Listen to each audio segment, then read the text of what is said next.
Welcome to 7 news Telugu. బులెటిన్ల ముందుగా headlines. Delhi పర్యటనలో తమిళనాడు సీఎం విజయ్ కేంద్రంతో కీలక చర్చలకు సిద్ధం.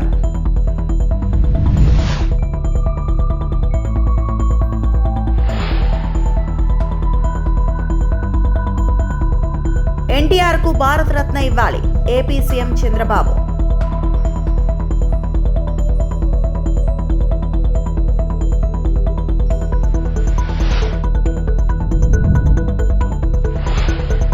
ఎన్టీఆర్ 103వ జయంతి నివాళులర్పించిన జూనియర్ ఎన్టీఆర్. తమిళనాడు ముఖ్యమంత్రి సి జోసెఫ్ విజయ్ ఢిల్లీలోని తమిళనాడు హౌస్ నుంచి బయలుదేరారు. ముఖ్యమంత్రి బాధ్యతలు చేపట్టిన తర్వాత ఇది ఆయన తొలి అధికారిక ఢిల్లీ పర్యటనగా ప్రాధాన్యత సంతరించుకుంది. ఈ సందర్భంగా ప్రధాని నరేంద్ర మోడీతో పాటు పలువురు కేంద్ర మంత్రులతో సమావేశమయ్యే అవకాశం ఉన్నట్లు సమాచారం. ఢిల్లీ పర్యటనలో భాగంగా తమిళనాడుకు సంబంధించిన కీలక అంశాలు, రాష్ట్ర అభివృద్ధి ప్రాజెక్టులు, ఆర్థిక సహాయం, అలాగే మోఖేదాటు డ్యాం అంశంపై కేంద్రంతో చర్చించే అవకాశం ఉందని రాజకీయ వర్గాలు భావిస్తున్నాయి. తమిళనాడు హౌస్ వద్ద విజయ్ను చూసేందుకు అభిమానులు, పార్టీ కార్యకర్తలు భారీగా తరలివచ్చారు.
ఎన్టీఆర్ ఆశయాలకు అంకితమై భావితరాలకు వాటిని అందించడం అందరి బాధ్యత అని టీడీపీ అధినేత ముఖ్యమంత్రి చంద్రబాబు అన్నారు.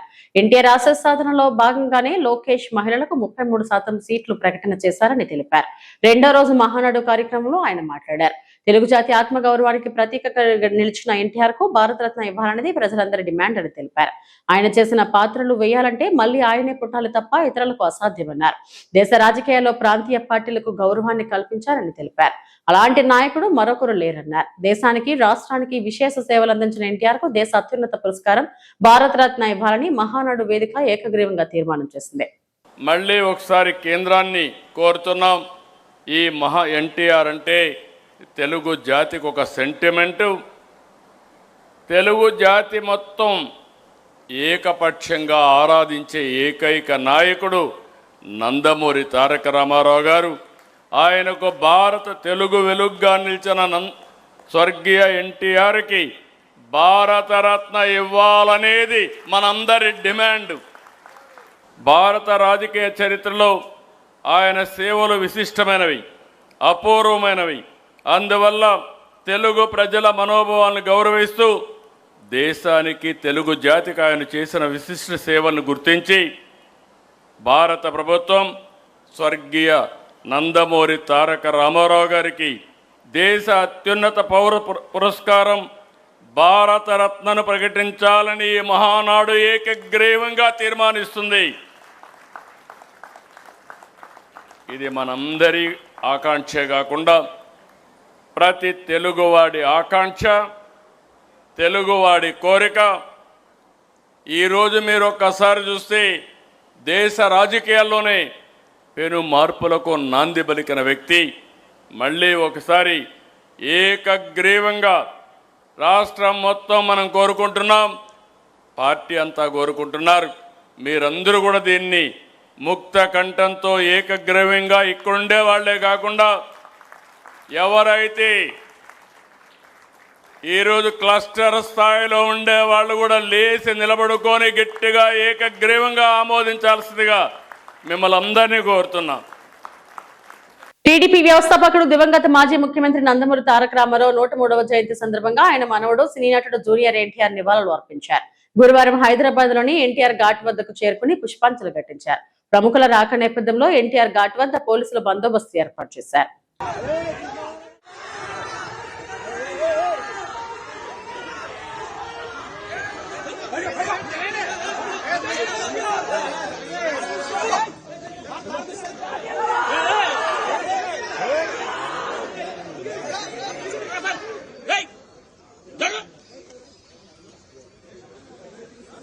ना मोबाइल मोबाइल जरगो जरगो भैया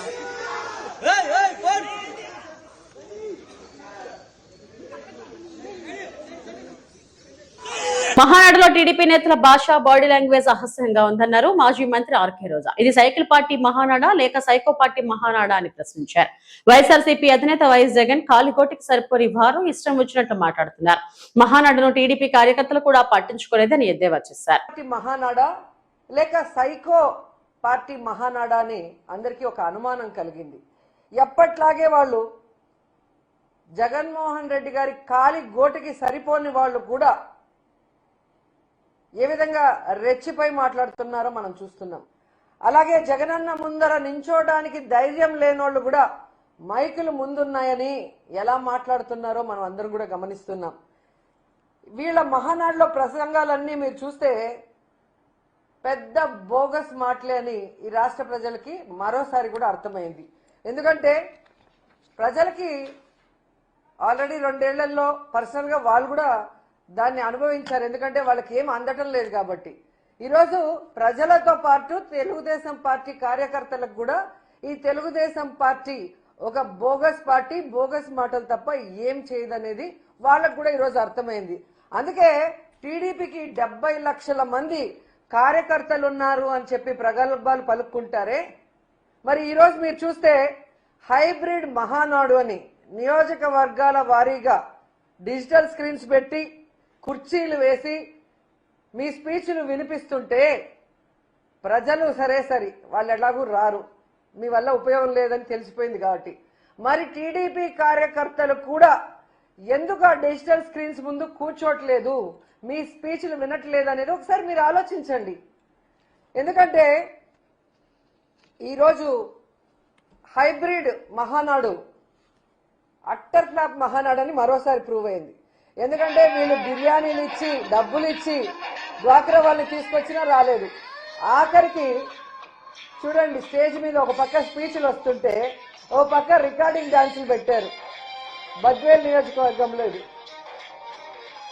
సో రికార్డింగ్ డాన్సులు పెట్టి డ్వాక్రా మహిళల్ని బలవంతంగా తీసుకురావడానికి ప్రయత్నిస్తున్నారు తప్ప తెలుగుదేశం పార్టీ నాయకులు కార్యకర్తలు కూడా ఈ రోజు తెలుగుదేశం పార్టీ సంక్షేమ పథకాలకు ఆద్యుడు దివంగత మాజీ ముఖ్యమంత్రి ఎన్టీఆర్ అని నటుడు రాజేంద్ర ప్రసాద్ అన్నారు. నందమూరి తారక రామారావు జయంతి సందర్భంగా హైదరాబాద్ లోని ఎన్టీఆర్ ఘాట్ వద్ద రాజేంద్ర ప్రసాద్ నివాళులు అర్పించారు.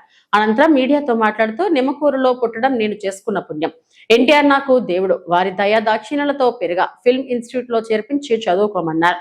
ఆ తర్వాత నేను ఆర్టిస్ట్ గా ఎదిగా అని రాజేంద్ర ప్రసాద్ తెలిపారు. విశ్వవిఖ్యాత నట సార్వభౌమ నందమూరి తారక రామారావు గారు నాకు దేవుడు. ఏదో జన్మ నేను చేసుకున్న పుణ్యం, నేను వారి ఇంట్లో పుట్టడం, నిమ్మకూరులో వారి దయా దాక్షిణ్యాలతో పెరగటం, ఫిల్మ్ ఇన్స్టిట్యూట్లో నన్ను జాయిన్ చేసి చదువుకోవటం, వారి ముందు ఒక ఆర్టిస్ట్ గా నిలబడటం, వారిని సంతోష పెట్టడం ఏదో జన్మలో నా అదృష్టంగా భావిస్తున్నాను. తెలుగువారి ఆయన తెలుగువాడుగా పుట్టడం మనందరి అదృష్టం. ఆయన తెలుగువాడు అవ్వడం ప్రపంచ తెలుగులో అందరికీ, తెలుగు వారందరికీ కూడా ఆయన మనకి దేవుడు. ఎందుకంటే ఆయన దేవుడు వేషాలు వేయటమే కాదు, నిజంగానే దేవుడు. ఆయన రాజకీయంలోకి ఎందుకు వచ్చారో తెలియదు కానీ కూడు గూడు గుడ్డ ఈ మూడిటికి ఆయన పడిన కష్టం, కళాకారుడిగా నిజంగా ఎంత మహానుభావుడో ఆయన. నిజంగా రాజకీయాలకే మంచి నేర్పినవాడు. ఇవాళ సంక్షేమ పథకాలు భారతదేశంలో ఎక్కడ జరుగుతున్నా దానికి ఆద్యులు పూజ్యులు పెద్దలు ఎన్టీ రామారావు గారు. అందులో అనుమానమే లేదండి. ఇవాళ ఎవరికైనా కష్టంలో ఉన్న వాడికి భోజనం పెట్టాలి, అన్నా క్యాంటీన్ భోజనం 5 రూపాయలకు భోజనం పెట్టాలి అంటే ప్రతి మనిషికి, తోటి మనిషికి భోజనం, కూడు, గుడ్డ. ఆయన కళాకారుడిగా ఆయన జన్మ ధన్యం. అంత గొప్ప కళాకారుడు ప్రపంచంలో లేరు. అలాంటి మహానుభావుడు మళ్ళీ ఎన్ని జన్మలకు వస్తారో నాకు తెలియదు. అలాంటి పూజ్యులు పెద్దలు వారి వెంట నేనున్నాను అని అది గుర్తే ఈ జన్మకు చాలు. నేను బ్రతికున్నాను అని అంటే ఆయన జ్ఞాపకాలతో ఉండిపోయాను, ఉంటాను. ఎప్పటికీ మీ ముందు కళాకారుడిగా ఉన్నంత వరకు కూడా వారి జ్ఞాపకాలు నాతోనే ఉంటాయని మరొక్కసారి మీ అందరికీ పేరు పేరున తెలియజేస్తూ, జోహార్ ఎన్టీఆర్, జోహార్ ఎన్టీఆర్, జోహార్ ఎన్టీఆర్.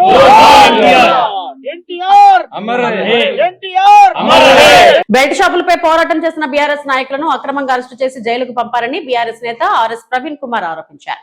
స్టేషన్ బెయిల్ వచ్చే సెక్షన్లు ఉన్నప్పటికీ అర్ధరాత్రి వేళ కోర్టులో హాజరుపరిచి జైలుకు పంపడం దారుణమన్నారు. బీఆర్ఎస్ నాయకులను అక్రమంగా అరెస్టు చేసిన పోలీస్ అధికారులపై చర్యలు తీసుకునే వరకు పోరాటం కొనసాగిస్తామని ఆర్ఎస్ ప్రవీణ్ కుమార్ స్పష్టం చేశారు. ప్రభుత్వం ప్రజాస్వామ్య హక్కులను అణచివేస్తుందని విమర్శించారు. ఏ ఊరు కూడా మాకు బెల్ట్ షాప్ కావాలని కోరుకోదు మిత్రులారా. ఎందుకంటే మా అక్కలు అమ్మలు ఇక్కడనే ఉన్నారు.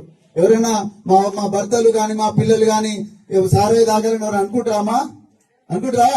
ఎవ్వరు కూడా అమ్మా ఇది లేకపోతే బాగుండరా బిడ్డ, ఈ 90 ml ఎక్కడి నుంచి వచ్చింది, ఇది గద్దరలాగా తగిలింది, ఈ 90 ml లేకపోతే బాగుండే. ఎందుకంటే ఆల్కహాల్ అనేది విషం, అది మొత్తం ఊరినే నాశనం చేస్తుంది. ఈ ఊర్లో ఒకలారు మా ఊర్లోకి వెళ్ళి తీసేయండి అన్నారు.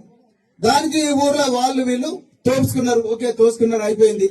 మరి ఒక వర్గం ఎవరైతే బీఆర్ఎస్ పార్టీ వాళ్ళు ఉన్నారో, బీఆర్ఎస్ పార్టీ వాళ్ళేమో ఆ కౌంటర్లకు వెళ్ళి 90,000 రూపాయలు తీసుకొని పోవడానికి సిద్ధమైనరు. ఆయన కొట్టి తీసుకొని పోతాం బిడ్డ అని చెప్పి ఎఫ్ఐఆర్ రాసిండ్రు.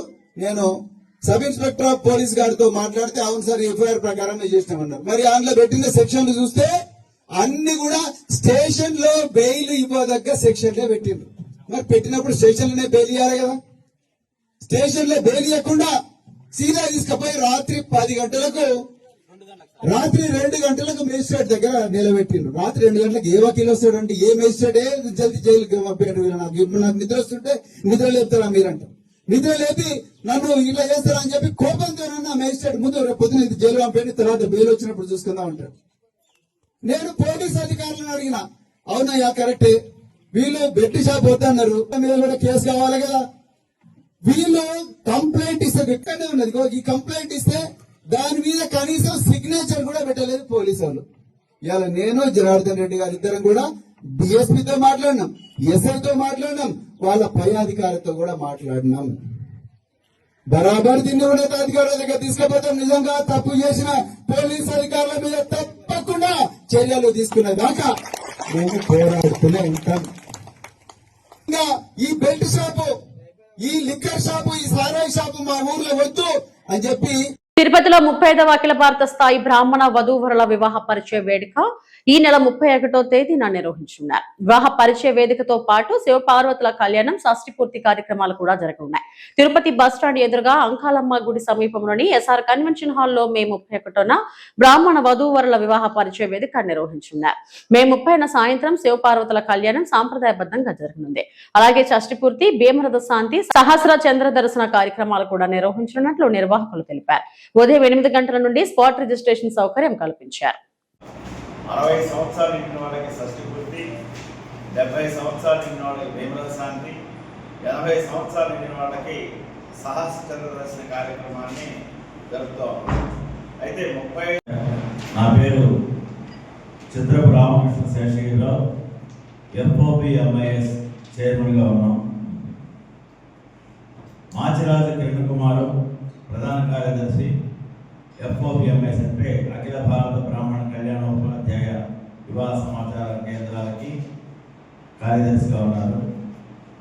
ఎంఎస్ విశ్వనాథన్ గారు కార్యక సభ్యులు, పెమ్మరాజు కామేశ్వరరావు గారు తిరుపతిలో 35వ బ్రాహ్మణ ఉచిత వివాహ పరిచయ వేదిక ఈ నెల 31/5/2026 ఆర్టీసీ బస్ స్టాండ్ ఎదురుకుండా ఉన్న ఎస్ఆర్ కన్వెన్షన్ హాల్ అంటే పాత తిరుచానూరు రోడ్డులో ఉన్న అంకాళమ్మ గుడి ఎదురుకుండా ఉన్న కళ్యాణ మండపంలో సామూహిక షష్ఠి పూర్తి, భీమరథ శాంతి, సహస్ర దర్శన కార్యక్రమంతో పాటు బ్రాహ్మణ ఉచిత వివాహ పరిచయం కూడా 26వ సంవత్సరం నిర్వహిస్తూ ఉన్నాం.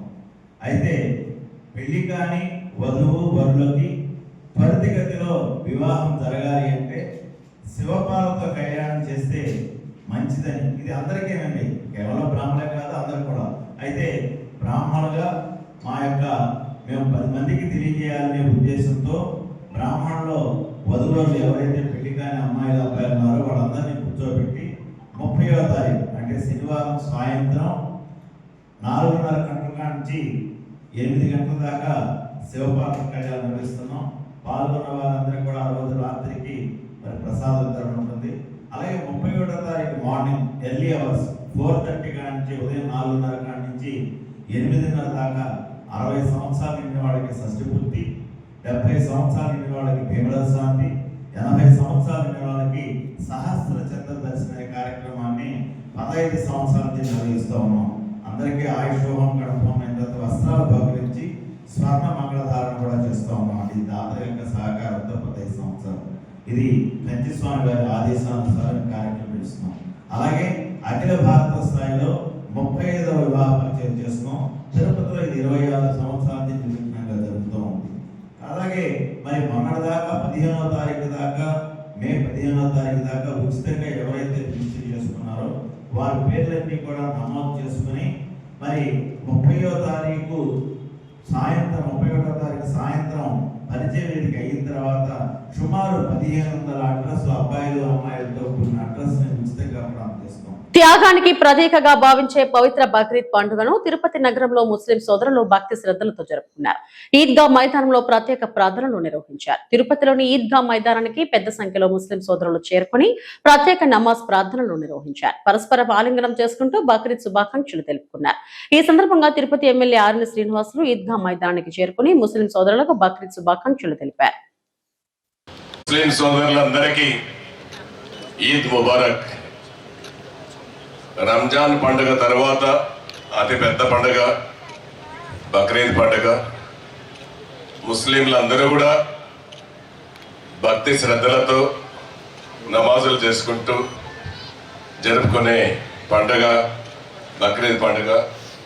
ఈ పండుగలో ముస్లిం సోదరులందరూ పేదలకు దానము చేయడం చాలా ముఖ్యం. అటువంటిది ఈ పండుగ రోజు ముస్లిం సోదరులు వారి స్థాయికి తగ్గట్టుగా పేదలందరికీ ఎక్కడికక్కడ దానగుణాలు చేయడం చాలా సంతోషకరమైన విషయం. ఈ యొక్క పండుగను అనుసరించుకొని మనం చేసుకున్నాం. అల్లా ఆదేశానుసారం తన ఏకైక కుమారుడు ఇస్మాయిల్ని బలి చేయడానికి కూడా సిద్ధపడ్డ ఇబ్రాహీం యొక్క కుమారుడు ఇస్మాయిల్ కూడా చేసుకుని జరుపుకోవడం.